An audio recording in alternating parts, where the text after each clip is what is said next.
Hey everybody, and welcome to Let's Look at Grow Up. This is not me insulting you, saying, hey, you in the comments, saying dicks out for Harambe. Grow up, it's time to start school. No, I'm not saying that. This is me saying this is Grow Up, the sequel to Grow Home, which came out last February. Published by Ubisoft, developed by Ubisoft Reflections, who you may know for 15, 16 years ago making Driver. Also, they've worked on The Division. They're working on the new Ghost Recon game, Ghost Recon Wildlands. They do a lot of stuff with Ubisoft, but a small team of people from that studio made Grow Home last year, which was a game that I did not play, but I heard very positive things about. For people it grabbed, it was like a Game of the Year finalist. Not necessarily in the running for number one necessarily, but it was one of the things that people were like, hey, this is like a number 6, number 7. I had a great time with it. Came out of nowhere. This is the sequel. Again, I didn't play the original, but this is only $10. It's available on Steam. I've been playing for a little bit over an hour, probably approaching 2 at this point, and I've been having a downright decent time. The easiest way that I could think to describe this is that it's basically a game similar to something like trying to get the agility orbs in Crackdown. Basically, the central premise of it is that we play a robot called Bud, which is the botanical something device. I think we could just go to the...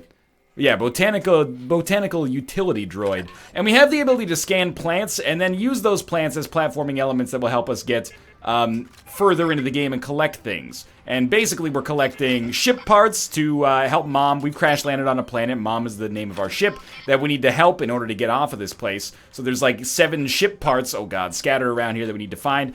We can find new abilities. There is, I wouldn't say necessarily a Metroidvania element to it, but there are new abilities that we can find, like the air brake, for example, or the jetpack. And even though I just said it's not a Metroidvania, we can curl up into a ball here and then ricochet into stuff. But the central premise beyond just the, agility stuff is that we have the ability to recreate plants that we've scanned. So here's a plant that basically shoots pollen up into the air.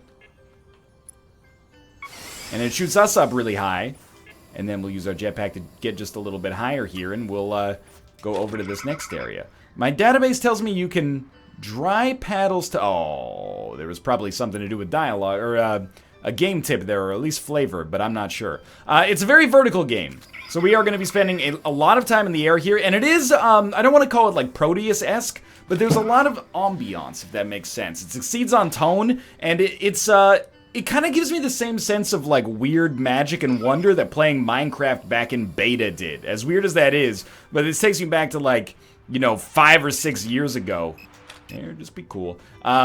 And being like, whoa, there's a place over there. Can we get over there? Usually the answer is yes, you can. And, it might take you a little while to do so, but once you get there, sometimes it's worth the risk. Or it's worth the wait. It's not really a game about, dying and coming back to life or anything like that. It's more about just collecting things. So let's figure out some stuff that we can collect here. I think that, it is probably a relatively short game. I've collected 2 out of 7 ship parts, 2 out of 8 ship parts, so I might be as much as a little more than a quarter through the game. And you can see, of all the plants I have almost half the plants available here. So it's not necessarily a long experience, but I do think for the kind of game this is, $10, especially considering it actually comes from a AAA publisher, is pretty impressive. So I've got some that snap. Basically, these will attack me. Most of the time, I haven't seen any enemies so far. We've got ones that create like a bubble that we can fly on to get up. We've got ones that are tall so we can climb. And we've got ones that shoot things. And we've got ones that kind of like fling us as well. So let's go look on our map and see what we might want to get to next. This is the gameplay loop, by the way. Pod Challenge. We'll do one of those later. Pod Challenge. Where are we going? So there is, like, if these red lights here, usually those indicate a teleporter, and we can use those teleporters to kind of get around the map without having to respawn. Another pod challenge. Oh, there we go. There's a ship part. Okay, this will be perfect. Oh, there's another ship part, like, right here, though. That might even be easier, because it's just in this cave. Okay, so let's set a waypoint for that. Go back here. Slick presentation. I will admit that at first, it took a while to grab me. It really doesn't succeed on the back of, like, wow, these, cubes and polygons look really nice, right? It's an aesthetic choice that I'm not necessarily an enormous fan of on first blush, but the way that it really succeeds is the lighting engine in the game and the way the day-night cycle works can create some actual beautiful moments, I'm not talking shit about a pretty sunset or anything like that. Let me just try to orient myself in the world here. Where am I supposed to be? The waypoint Oops, my controller's a little messed up. Waypoint is over here, and we are right here. So we need to face away from the pod challenge. We are facing towards the pod challenge. Okay. The climbing mechanic is also important. As I understand it, that was important in Grow Home as well. So I believe that our waypoint is over here. Yeah, there, we can see that little beam of light down there. Let's, you know what? Honestly, I don't think we need a bubble to get over there, because the bubbles, I mean, they float up high, which is really nice, but I think it's more important for us to just get momentum. Oh god, I almost fell. Okay, so let's get something going on here with respect to these shooters. So we'll put down this little pollen generator right here. We'll stand on it and not fall off. By the way, movement is deliberately finicky. Now, that doesn't mean that it's necessarily a good thing. But it does have a little bit of like a goofball goals or a QWOP sort of thing going on. A QWOP, however you would like to pronounce it. Where, you know, it's a little finicky. You control each of the arms independently when you're climbing, and when you're walking, your robot is a little special, shall we say. And that's part of the charm or part of the frustration. Although Steam reviews are largely positive, I have seen a lot of people in the negative reviews being like, movement's finicky and that's annoying. But it kind of, it adds a little bit of, what am I trying to go for? Charming frustration, if that makes sense. It's not like the controls are bad.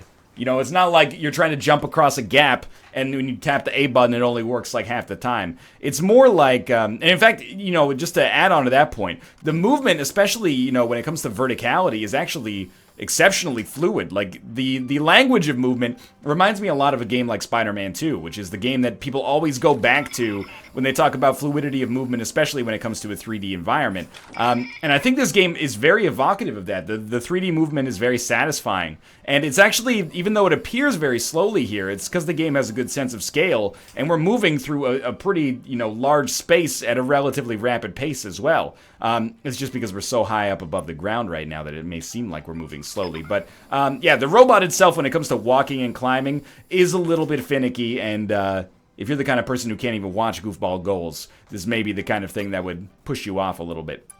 Alright, so we're getting close to the ship part. There's a ship part somewhere near that crater, bud. A crater is a kind of large hole. Look, you don't need to tell me that. In case it's not clear, by the way, the game is extremely all ages friendly. Which I spent like 3 hours playing Grand Theft Auto 5 today on my subscriber stream. I have to admit, this is not anti-GTA 5, but it is nice to play a game where people aren't dropping racial slurs all the time, even if it is, you know, meant to be a satire. It's nice to be in a family-friendly environment again. It's got the feel of almost like a WALL-E or a, you know, a Pixar film of the same ilk. All right, so we've made it to the crater. And there might be new stuff for us to scan here. Like, we can still come across new plants. We have seen this plant before, and we've seen that one as well. I don't want to start the challenge. I want to get the ship part first. Give it a sec. Give it a second. I know I can get on this thing. There we go. Maybe after this we'll try to get another ability. Now, you know, after this we'll try one of those pod challenges just to show off the variance in gameplay.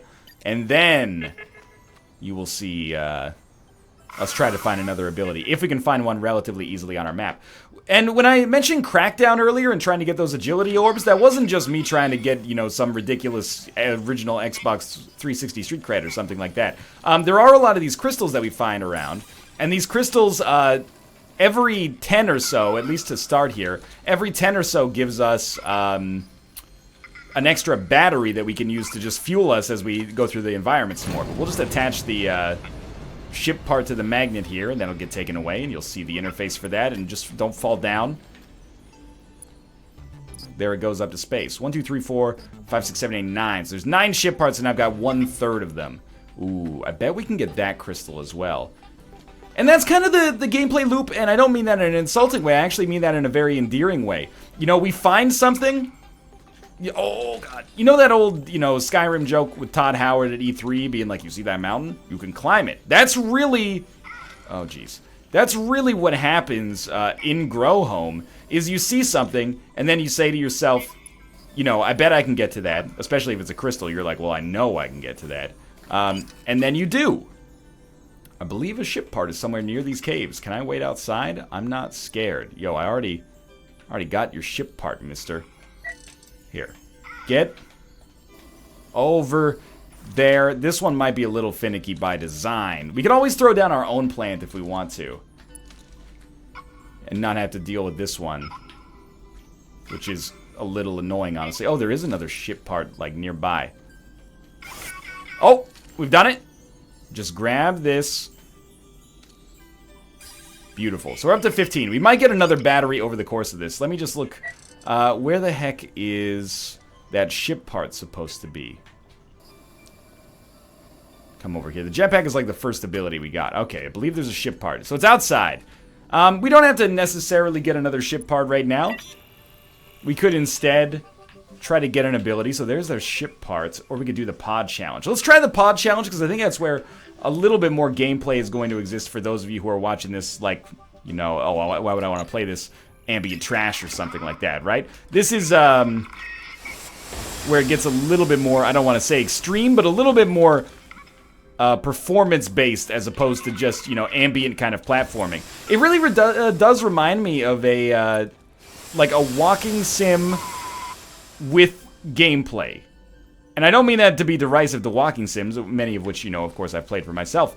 Let's get another plant going here. Let's maybe get one that can propel us up kind of high. It's the same kind of, like, peacefulness and tranquility that you get from a lot of non-horror walking sims, at least. And combine that with some cool platforming mechanics as well. And it is really satisfying, you know, as you learn the language of how to move through the game.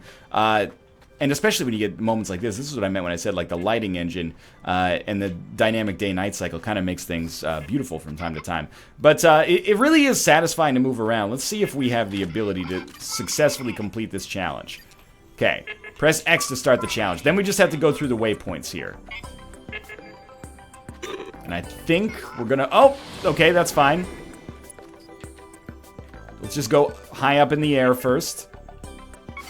And then we'll try to hit these waypoints without missing them. There are plants that we could probably use better for this, or better plants that we could use for this.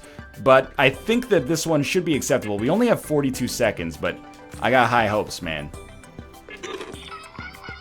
Reminds me a little bit of Pilot Wings as well, but I think that's just because there's so much aerial focus in the game. We can always land and put down another plant if we have to. And we're going to have to. So let's very quickly get over here and get ready to throw down another plant because I ran out of time. I know, 12 seconds. Maybe we can make it, maybe we can't. We're about to see. Oh, we definitely can't. If I hit back, can I just go back to it immediately? I think I have to wait till it ends. Okay, now press back to retry the challenge. Okay, I got a new game plan here. I'm thinking this time, go for the one that shoots us out at an angle. Throw that down there. This is not the angle I was expecting. That's okay. Oh, that's way too high. This is an extreme deviation from my expectations. We do have some serious speed, though. I can't deny that. Okay, what if we stay up here? That one's gonna work. I bet we can get this one and then just climb up this wall. And if that's the last one, we might be able to make it in time. Oh, this is looking skeptical. Skeptical. Skeptical. No, we got this. This would be the first one I've ever completed, by the way. But I haven't been trying them, shall we say, rigorously. I've been mostly trying to explore the environment and learn a little bit about the place we call home here. Oh, this is not the last one. So for those of you who thought maybe this looks a little bit too easy, I will say that I disagree with you. It's like Superman 64. Okay, we're going to try this one more time. I've got high apple pie in the sky hopes.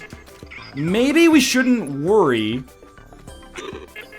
There we go. Yeah, just don't worry about that starting plant. That was my problem. We didn't need the height to begin with. But the jetpack is not very good at keeping us in the air. So as long as we touch that, thankfully, we did climb up this thing as fast as you possibly can. The jetpack is more for, you know, straightening out our trajectory and slowing our descent. It's not really good for gaining height. In fact, it doesn't do anything when it comes to gaining height, I think.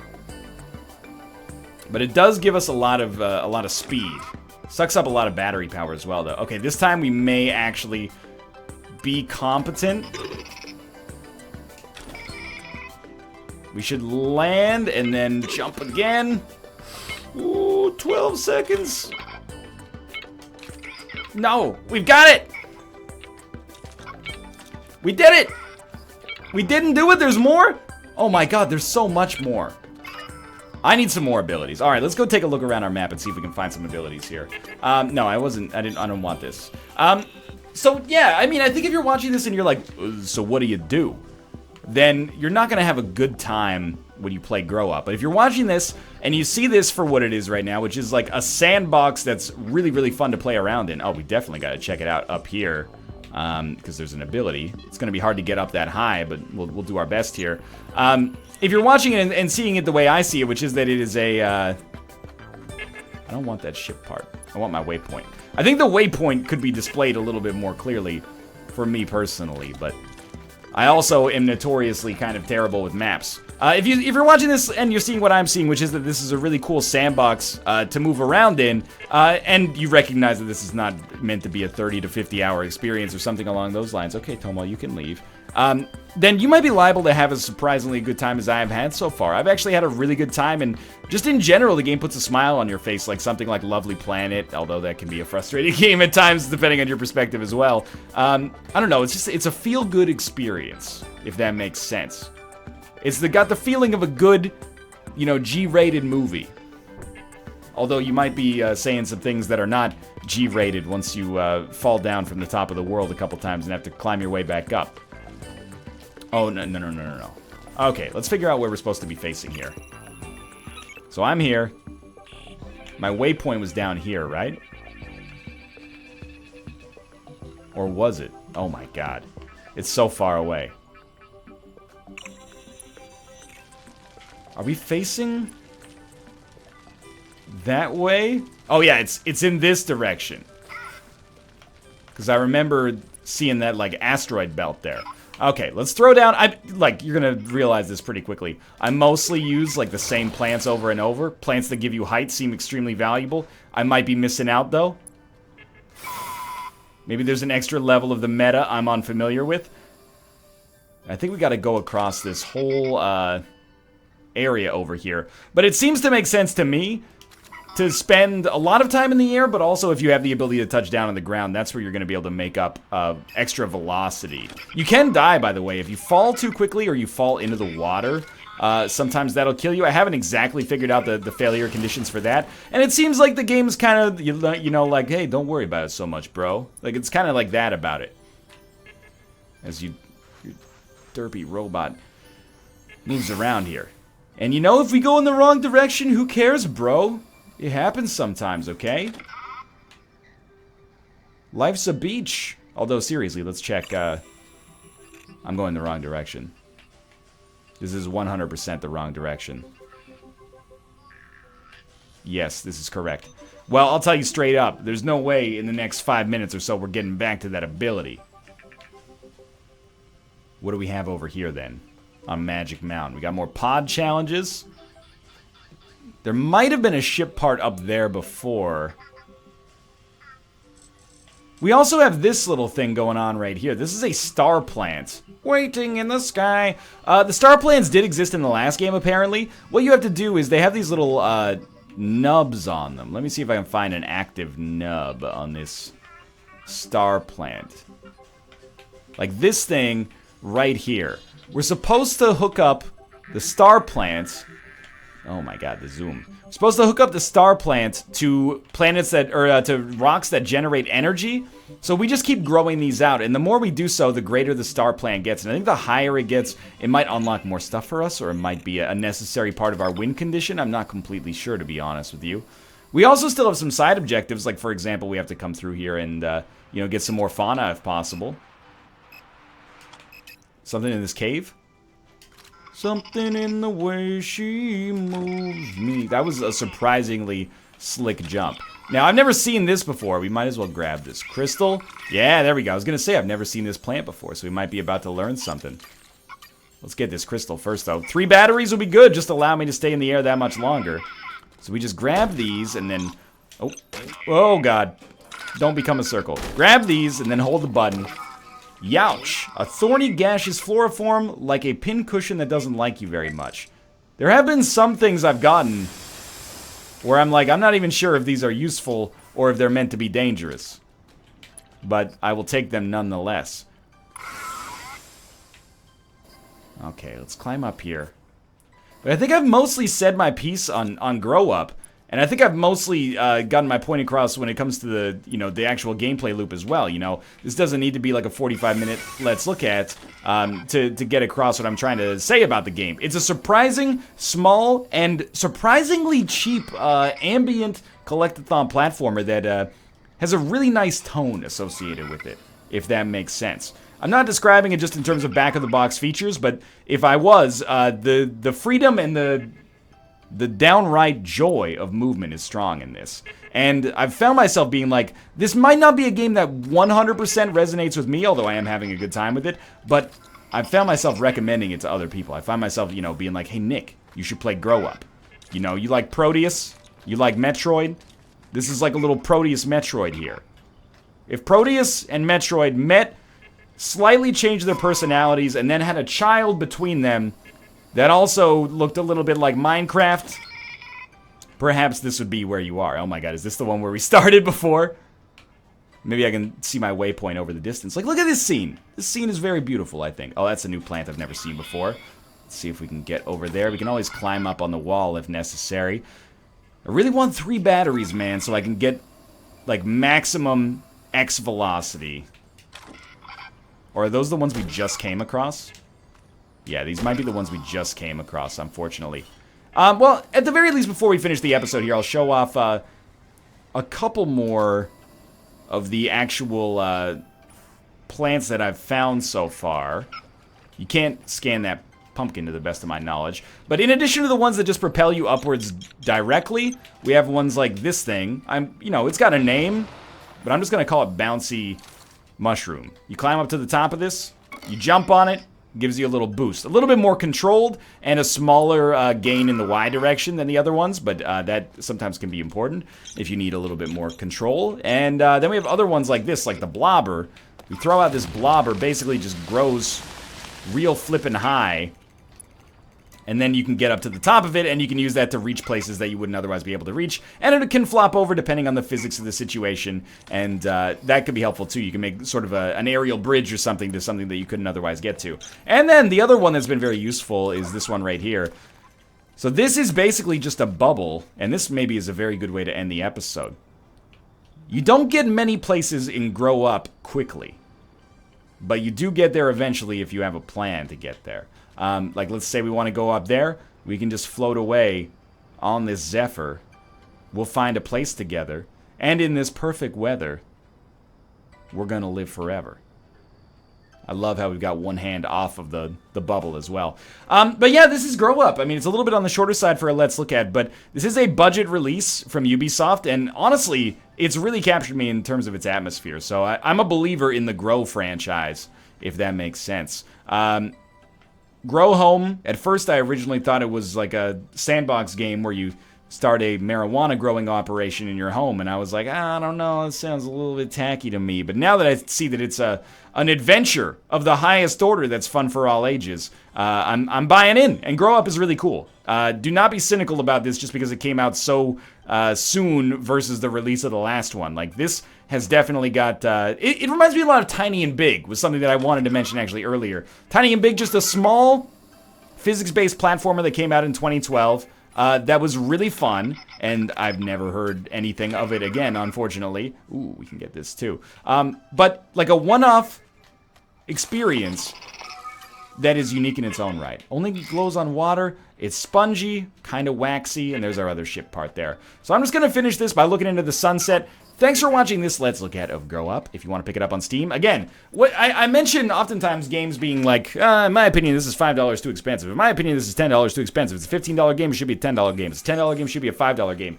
This is, in my opinion, a little underpriced, or at least priced very reasonably for a game of this caliber. I think a lot of developers would have put this out at $15 and we would have been like, that's fine. The fact that it's 10 is actually a pretty consumer forward-facing move, I think. But anyway, if you want to pick it up on Steam, there is a link in the video description below. Of course, if you enjoyed the episode, click the like button. It helps me a great deal. And subscribe if you want to see more in the future. But for now, thanks for watching, and I will see you next time.